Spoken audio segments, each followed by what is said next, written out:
Hello student. तो आज हम पढ़ेंगे भारत के प्रमुख बंदरगाहों के बारे में। ठीक है, कि कौन सा बंदरगाह किस जगह स्थित है और किस राज्य के अंतर्गत आता है। ठीक है, तो चलिए शुरू करते हैं आज की क्लास। हमारा आज का पहला प्रश्न है,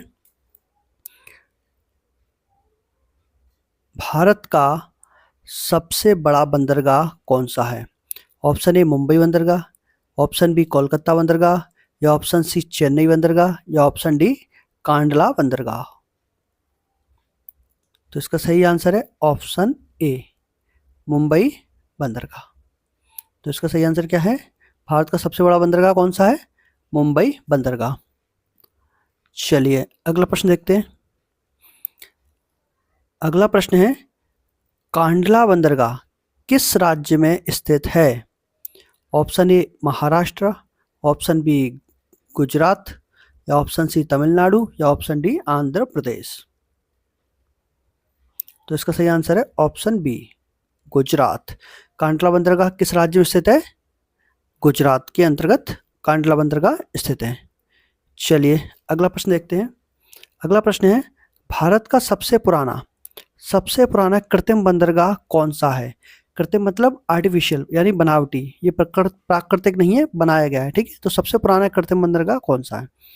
option A Chennai, option B Mumbai, option C Kandla, या ऑप्शन डी विशाखापट्टनम। तो इसका सही आंसर है ऑप्शन ए चेन्नई, यानी भारत का सबसे पुराना कृत्रिम बंदरगाह कौन सा है, चेन्नई। चलिए अगला प्रश्न देखते हैं। अगला प्रश्न है, पारादीप बंदरगाह किस राज्य में स्थित है। Option A Paschim Bengal, option B Orissa, option C Tamil Nadu, या ऑप्शन डी केरल। तो इसका सही आंसर है ऑप्शन बी उड़ीसा, यानी पारादीप बंदरगाह किस राज्य में स्थित है, उड़ीसा के अंतर्गत पारादीप बंदरगाह स्थित है। ठीक है, चलिए नेक्स्ट प्रश्न देखते हैं। भारत का सबसे गहरा बंदरगाह कौन सा है। ठीक है, तो इसके ऑप्शन क्या क्या है, मुंबई, पारादीप, विशाखापट्टनम, या कोच्चि। तो इसका करेक्ट आंसर है ऑप्शन सी विशाखापट्टनम। भारत का सबसे गहरा बंदरगाह कौन सा है, विशाखापट्टनम। चलिए नेक्स्ट प्रश्न देखते हैं। अगला प्रश्न है, किस बंदरगाह को महाराष्ट्र का प्रवेश द्वार कहा जाता है। यानी महाराष्ट्र का प्रवेश द्वार किसको कहा जाता है, कांडला, मुंबई, पारादीप, या गोवा। तो यहाँ का सबसे फेमस या सबसे बड़ा द्वीप मुंबई बंदरगाह को महाराष्ट्र का प्रवेश द्वार कहा जाता है। तो इसका करेक्ट आंसर क्या हो जाएगा, ऑप्शन बी। ठीक है, तो महाराष्ट्र का प्रवेश द्वार कौन सा है, मुंबई बंदरगाह को कहा जाता है। ठीक है, तो चलिए नेक्स्ट प्रश्न देखते हैं। अगला प्रश्न है तूतीकोरिन बंदरगाह किस राज्य में स्थित है। Option A Kerala, option B Tamil Nadu, option C Andhra Pradesh, या ऑप्शन डी पश्चिम बंगाल। तो इसका भी करेक्ट आंसर है ऑप्शन बी तमिलनाडु। इसका करेक्ट आंसर क्या है, तमिलनाडु। तूतीकोरिन बंदरगाह तमिलनाडु राज्य के अंतर्गत है। ठीक है, तमिलनाडु स्थित है। चलिए नेक्स्ट प्रश्न देखते हैं। अगला प्रश्न है, कोच्चि बंदरगाह का पुराना नाम क्या है। एर्नाकुलम, या कोझिकोड, कोचीन, या त्रिवेंद्रम। तो इसका सही आंसर है ऑप्शन सी कोचीन। कोच्चि बंदरगाह का पुराना नाम क्या है, कोचीन। नेक्स्ट प्रश्न देखते हैं, विशाखापट्टनम बंदरगाह किस राज्य में स्थित है। Option A Maharashtra, option B Andhra Pradesh, या ऑप्शन सी तमिलनाडु, या ऑप्शन डी केरल। ठीक है, तो इसका सही आंसर है ऑप्शन बी आंध्र प्रदेश। विशाखापट्टनम बंदरगाह किस राज्य अंतर्गत स्थित है, आंध्र प्रदेश के अंतर्गत। ठीक है, चलिए अगला प्रश्न देखते हैं। अगला प्रश्न है, हल्दिया बंदरगाह किस नदी के किनारे स्थित है। Option A Ganga, option B Hugli, या ऑप्शन सी यमुना, या ऑप्शन डी कृष्णा। तो इसका करेक्ट आंसर है ऑप्शन बी हुगली। वैसे तो गंगा नदी का ही नाम है हुगली, जिसको पश्चिम बंगाल में हुगली कहा जाता है, लेकिन यहाँ पर इसको गंगा ना कहते हुए हुगली कहा जाता है। तो इसका करेक्ट आंसर ए ना होते हुए बी है, यानी कि हुगली इसका करेक्ट आंसर है। ठीक है, चलिए अगला प्रश्न देखते हैं। अगला प्रश्न है, भारत का सबसे बड़ा कंटेनर बंदरगाह कौन सा है? ऑप्शन ए मुंबई बंदरगाह, या option B Jawaharlal Nehru port trust, या ऑप्शन सी पारादीप बंदरगाह, या ऑप्शन डी चेन्नई बंदरगाह। तो इसका करेक्ट आंसर है ऑप्शन बी। ठीक है, जवाहरलाल नेहरू पोर्ट ट्रस्ट। इसका एक और नाम है, इसका नाम है नहावा शेवा। ठीक है, नहावा शेवा इसका एक और नाम है जवाहरलाल नेहरू पोर्ट का। ठीक है, चलिए अगला प्रश्न देखते हैं। अगला प्रश्न है, किस बंदरगाह को पूर्व का रत्न कहा जाता है?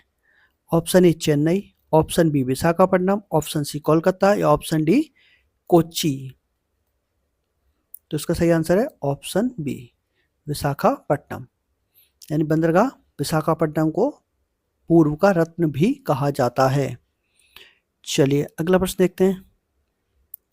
अगला प्रश्न है, न्यू मंगलौर बंदरगाह किस राज्य में स्थित है? Option A Tamil Nadu, option B Kerala, option C Karnataka, या ऑप्शन डी महाराष्ट्र। तो इसका correct answer option C Karnataka. New Mangalore बंदरगाह कर्नाटक के अंतर्गत स्थित है। ठीक है, चलिए अगला प्रश्न देखते हैं। अगला प्रश्न है, मुंबई बंदरगाह का निर्माण किसने किया था? पुर्तगालियों ने, या अंग्रेजों ने, या डच ने, या फिर फ्रेंच ने? तो इसका सही आंसर है ऑप्शन बी अंग्रेजों के द्वारा मुंबई बंदरगाह का निर्माण किया गया। अगला प्रश्न है, भारत के पूर्वी तट पर स्थित सबसे प्रमुख बंदरगाह कौन सा है? Option A Kandla, option B Kolkata, या ऑप्शन सी विशाखापट्टनम, या ऑप्शन डी मुंबई। तो इसका करेक्ट आंसर है ऑप्शन सी विशाखापट्टनम। भारत के पूर्वी तट पर सबसे प्रमुख बंदरगाह कौन सा है? Visakhapatnam. Option C correct answer. ठीक है, चलिए अगला प्रश्न देखते हैं। अगला प्रश्न है, किस बंदरगाह का नाम जवाहरलाल नेहरू के नाम पर रखा गया है? Option A Chennai, option B Mumbai, या ऑप्शन सी नहावा शेवा, या ऑप्शन डी पारादीप। तो इसको मैंने अभी थोड़ी देर पहले ही बताया था कि जवाहरलाल नेहरू पोर्ट ट्रस्ट का नाम ही नहावा शेवा भी है। तो इसका करेक्ट आंसर क्या हो जाएगा? ऑप्शन सी नहावा शेवा। तो इसका चलिए आज अगला प्रश्न देखते हैं। तो अगला प्रश्न है, किस राज्य में एन्नौर बंदरगाह स्थित है? Option A Andhra Pradesh, option B Kerala, या ऑप्शन सी तमिलनाडु, या ऑप्शन डी गुजरात। तो इसका करेक्ट आंसर है ऑप्शन सी तमिलनाडु। यही एन्नौर बंदरगाह किस राज्य में स्थित है? तमिलनाडु। ठीक है, चलिए नेक्स्ट प्रश्न देखते हैं। अगला प्रश्न है, हल्दिया बंदरगाह किस बंदरगाह के सहायक बंदरगाह के रूप में कार्य करता है?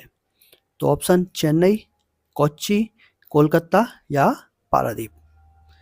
तो अभी हल्दिया बंदरगाह के बारे में प्रश्न आ चुका है, तो आप समझ गए होंगे कि ये किस बंदरगाह के सहायक बंदरगाह के रूप में कार्य करता है। तो इसका करेक्ट आंसर है ऑप्शन सी कोलकाता।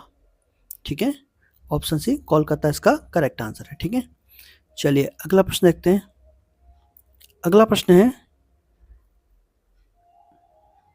किस बंदरगाह को केरल का प्रवेश द्वार कहा जाता है? Option A Kochi, option B Mumbai, option C Mangalore, या ऑप्शन डी चेन्नई। तो इसका करेक्ट आंसर है ऑप्शन ए कोच्चि। केरल का प्रवेश द्वार किसको कहा जाता है? कोच्चि बंदरगाह को केरल का प्रवेश द्वार कहा जाता है। ठीक है, चलिए नेक्स्ट प्रश्न देखते हैं। ये हमारा आज का लास्ट प्रश्न है। तो इस प्रश्न में है कि किस बंदरगाह को सुरक्षित प्राकृतिक बंदरगाह कहा जाता है? कोलकाता को, चेन्नई को, मुंबई को, या गोवा को? तो इसका करेक्ट आंसर है ऑप्शन डी गोवा। ठीक है, तो गोवा बंदरगाह को प्राकृतिक सुरक्षित बंदरगाह कहा जाता है। तो बस आज के लिए इतना ही। आशा करता हूँ आपको वीडियो अच्छा लगा होगा। अच्छा लगे तो चैनल को सब्सक्राइब करें, वीडियो को लाइक करें। धन्यवाद।